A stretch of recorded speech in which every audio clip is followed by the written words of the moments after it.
안녕하세요, 여러분. 오늘은 화난 사람들이 종종 쓰는 연병안해라는 말의 근원을 알아보겠습니다. 그리고 여러분의 구독과 좋아요는 저에게 큰 힘이 됩니다. 영상 보시기 전에 구독과 좋아요 꼭 눌러주세요. 여러분, 이 말 연병안해 들으면 순간 헉 하죠? 근데 또 묘하게 시원하기도 합니다. 특히 2017년 그 유명한 최순실 사태 때 청소부 아주머니가 뉴스 카메라 앞에서 내뱉은 바로 그 한마디. 연병안해. 그 짧은 말 한마디가 국민들의 답답한 가슴을 뻥 뚫어줬죠. 그야말로 사이다 발언의 원조입니다. 그런데 여러분, 이 연병이란 말 정말 그냥 욕일까요? 단순히 화나서 내뱉은 거친 말일까요? 오늘 우리는 연병한해라는 이 세 글자 속에 조선의 질병, 두려움, 죽음, 그리고 인간의 절규가 어떻게 녹아들었는지 언어의 타임머신을 타고 돌아가 보겠습니다. 연병. 한자로는 물들 병병. 말 그대로 물드는 병, 즉 옮는 병인 전염병을 말합니다. 원래는 특정 병을 가리키지 않았어요. 천연두, 콜레라, 장티푸스, 흑사병 같은 모든 전염병을 아우르는 말이었죠. 하지만 조선 후기쯤 되면 이 단어는 점점 특별한 병 하나를 가리키게 됩니다. 그 이름도 무서운 장티푸스를 가리키게 되었어요. 왜냐고요?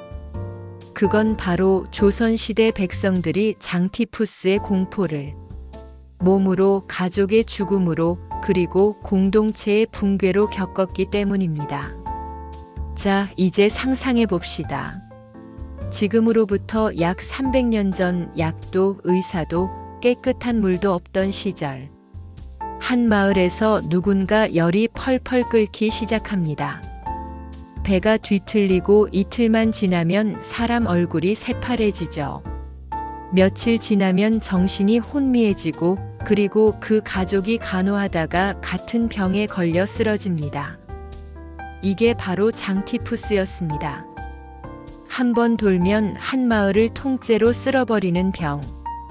그런 세상에서 사람들은 이렇게 저주했죠. 연병할 놈. 연병이나 걸려라. 즉, 그 무시무시한 전염병에 걸려 죽어버려라라는 최악의 저주였던 겁니다. 오늘날 우리가 연병안해 하고 툭 내뱉는 말.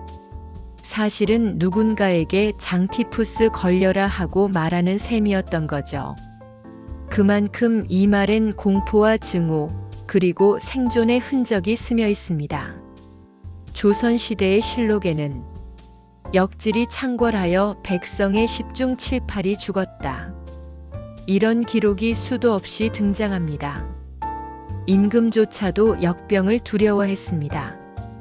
병이 돌면 왕은 궁궐을 버리고 다른 궁으로 피신했고 신하들도 조심스레 상소문을 올리며 역질이 심하니 나가지 못합니다라고 했습니다. 이때 사람들은 역신, 즉 전염병의 귀신이 세상을 돌아다닌다고 믿었죠. 그래서 곳곳에서 역신을 막는 굿이 열렸습니다.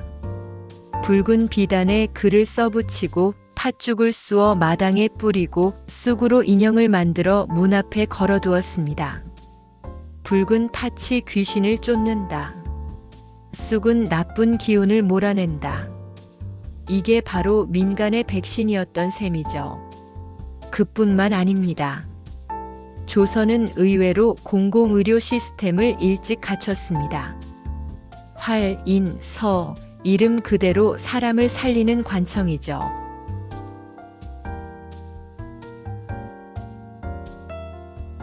세종대왕은 역병이 도는 곳마다 약재를 내려보내고 환자들을 도성박 활인서에 격리시켜 치료하게 했습니다. 왕도 예외는 아니었습니다. 세자나 후궁이 역병에 걸리면 즉시 궁궐 밖으로 옮기고 왕실 자체를 봉쇄하기도 했죠. 그만큼 역병은 왕과 백성의 생명을 가리지 않는 절대 공포였습니다. 그리고 살아남은 자들의 흔적. 두창 마마에 걸린 사람은 평생 얼굴에 깊은 흉터를 안고 살았습니다. 실제 조선의 초상화에는 마마 자국이 그대로 그려져 있습니다. 그건 수치가 아니라 나는 그 시대의 생존자였다는 생생한 역사 기록이었죠. 연병보다 더 강력한 욕, 바로 지랄 연병이 있습니다.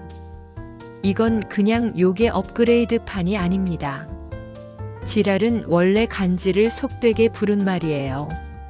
몸이 제멋대로 떨리고 발작을 일으키는 그 병.